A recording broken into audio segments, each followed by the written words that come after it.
NH-66 ദേശീയപാത അതിന്റെ പ്രവർത്തനം നടക്കുന്നു. ആ പാത പൂർത്തിയായ സ്ഥലങ്ങളിലൊക്കെ തന്നെ എത്ര ഗംഭീരമായി വേറെ ഏതോ ഒരു വികസിത യൂറോപ്യൻ രാജ്യങ്ങളിൽ പോയതുപോലെയുള്ള സഞ്ചാര സൗകര്യം അതിന്റെ ഒരു അനുഭവമാണ് നമുക്കുള്ളത്. ഇപ്പൊ കാസർഗോഡ് ജില്ല ആരുടേതാണ് പണം? പിണറായി സർക്കാരിന്റെ പണമാണോ? ആ പണം മുഴുവനും കേന്ദ്ര ഗവൺമെന്റിന്റെ നരേന്ദ്രമോദി ഗവൺമെന്റ് നൽകിയിട്ടുള്ള പണമാണ്. അത് പലയിടത്തും ചില പാകപ്പിഴകൾ ഇവിടെ ഉദ്യോഗസ്ഥന്മാരുടെ തലത്തിൽ ചില സ്ഥലങ്ങളിലൊക്കെ ചൂണ്ടിക്കാട്ടിയിട്ടുണ്ട് ചില ആളുകൾ. അതൊക്കെ പരിഹരിച്ചുകൊണ്ട് ആരെങ്കിലും ഈ രംഗത്ത് കുറ്റം ചെയ്തിട്ടുണ്ടെങ്കിൽ അവരെ കനത്ത ശിക്ഷ കൊടുത്തുകൊണ്ട് മാതൃകാപരമായ രീതിയിലുള്ള ഒരു വികസന പ്രവർത്തനമാണ് ദേശീയപാതയിൽ നടക്കുന്നത്.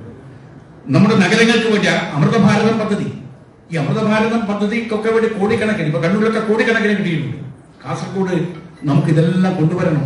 ഇന്ന് നമുക്കറിയാം ഏറ്റവും പൊട്ടിപ്പൊളിഞ്ഞ് തകർന്ന് തരിപ്പണമായി കിടക്കുന്ന റോഡുകൾ നഗരസഭകളിലാണ്. മലയോരങ്ങളിലും ഗ്രാമങ്ങളിലും പോയാൽ അത്രയല്ല, കുറച്ചൊക്കെ ഭേദമുണ്ട്.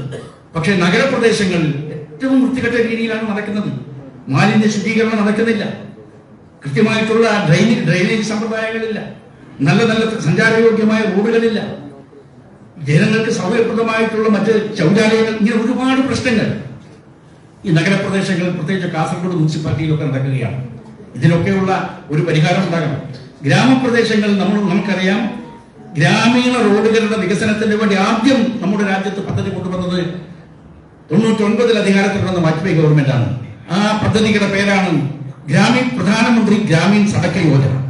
പ്രധാനമന്ത്രി ഗ്രാമീൺ സഡക് യോജന ഗ്രാമങ്ങളിലെ റോഡുകൾ വികസിപ്പിക്കുന്നതിനും അത് സഞ്ചാരയോഗ്യമാക്കുന്നതിനും നല്ല കുറ്റമറ്റ രീതിയിൽ അത് പ്രവർത്തിക്കുന്നതിനും ആവശ്യമായിട്ടുള്ള ആദ്യത്തെ പദ്ധതി വാജ്പേയി ഗവൺമെന്റിന്റെ കാലത്താണ് പ്രധാനമന്ത്രി ഗ്രാമീൺ സഡക് യോജന. അതിന്റെ ഗുണം ഇപ്പൊ കാണാനുണ്ട്. ഇപ്പൊ നിങ്ങൾ റെയിൽവേയിൽ പോയി നോക്കൂ, റെയിൽവേ ഉദ്യോഗസ്ഥന്മാർ പറയുന്നു ഞങ്ങൾക്ക് ഓവർ ടൈം പണിയാണ്. എല്ലാ റെയിൽവേ സ്റ്റേഷനിലും വികസന പ്രവർത്തനം, കണ്ണഞ്ചിപ്പിക്കുന്ന വികസന പ്രവർത്തനം. റെയിൽവേ സ്റ്റേഷനുകൾ, ഇപ്പൊ കോഴിക്കോട് റെയിൽവേ സ്റ്റേഷൻ എന്ന് പറയുന്നത് ഒരു അന്താരാഷ്ട്ര വിമാനത്താവളത്തിന്റെ അതേ സൗകര്യങ്ങളോട് കൂടിയിട്ടുള്ള ഒരു വലിയ സംഭവമായിട്ട് മാറുകയാണ്. അങ്ങനെ നമ്മുടെ കാസർഗോഡ് റെയിൽവേ സ്റ്റേഷൻ നമുക്കൊക്കെ അറിയാം എത്രമാത്രം വൃത്തിയും വെടുപ്പും. ഞാനൊക്കെ ഒരു 50-55 കൊല്ലമായിട്ട് ഈ കാസർഗോഡ് വരിക ഭാരതീയ ജനസംഘത്തിന്റെ കാലം മുതൽ, കുട്ടിയായിരിക്കുന്ന കാലം മുതൽ ഇവിടെ രാഷ്ട്രീയ പ്രവർത്തനത്തിന് വേണ്ടി ഇവിടെ വന്ന് ഇറങ്ങുകയും ഉപ്പടയിലും മഞ്ചേശ്വരത്തും അവിടെയൊക്കെ പോവുകയും ഈ നാട്ടിലൊക്കെ സഞ്ചരിക്കുന്ന ആളുകളാണ് നമ്മൾ.